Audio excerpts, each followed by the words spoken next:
We all see the highlights, right? The game-winning shots, the platinum records, but the real secret to greatness, it isn't just what these icons do, it's how they think.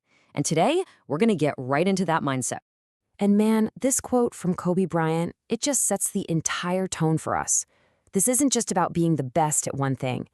It's about a relentless, forward-looking drive that builds a legacy way, way beyond the basketball court or the recording studio.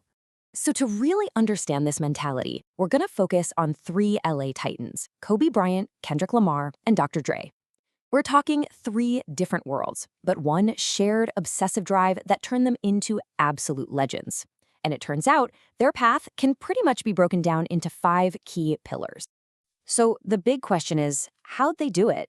What was their secret sauce? Well, like I said, when you really look at it, their whole process boils down to five distinct pillars. Okay, so pillar number one, and this one sounds simple, almost too simple. Greatness isn't something you just trip and fall into. Nope, it's a choice you make right from the jump. I mean, Kobe couldn't have been clearer about this. For him, it wasn't about testing the waters to see if he was good enough. It was a conscious decision. I am going to be the best. And you see the exact same thing with a young Kendrick Lamar, writing rhymes in his mom's kitchen, already trying to out-rap his idols. That commitment, it came first. All right, let's move on to the second pillar. And this one, it's a little different. It's not about avoiding the tough stuff or negative feelings. It's about taking all of that and using it as fuel. This quote just nails it.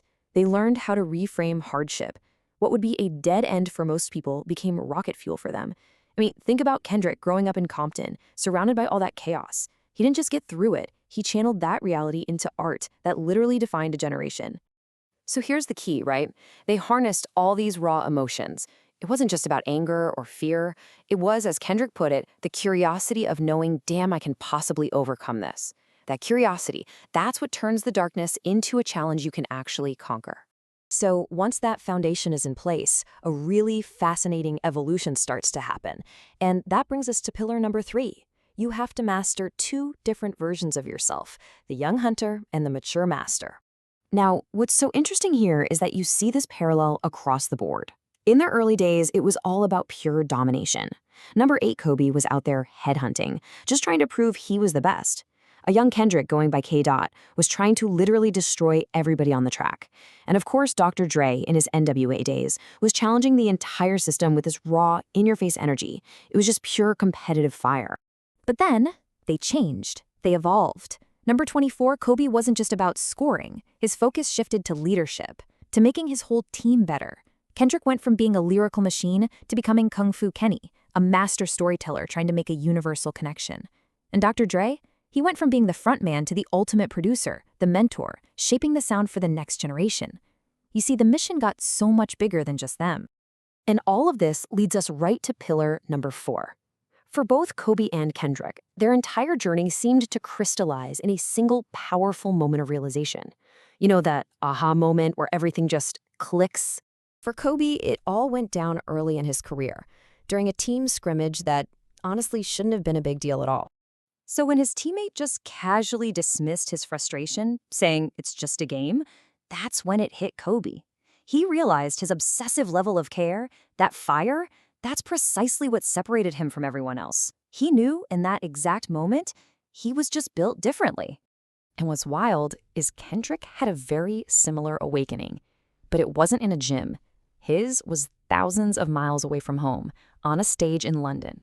Can you imagine that? Seeing a crowd in a completely different country reciting these deeply personal lyrics that were born in his mom's kitchen in Compton. That's when he got it. He realized his story wasn't just his story anymore. It had become universal. That was his moment of arrival, realizing his impact was so much bigger than the block. And that brings us full circle to the 5th and final pillar. Because for these icons, getting to the top is not the finish line. The real work is always about what comes next. Kobe just laid it out perfectly. He knew that true legacy meant having the courage to let go of an incredible 20-year career to start building something new from the ground up. It's about relentlessly, always, pushing forward, even when it's so much easier to just look back. This constant forward movement, this burning need to build what's next, that's what creates a timeless legacy.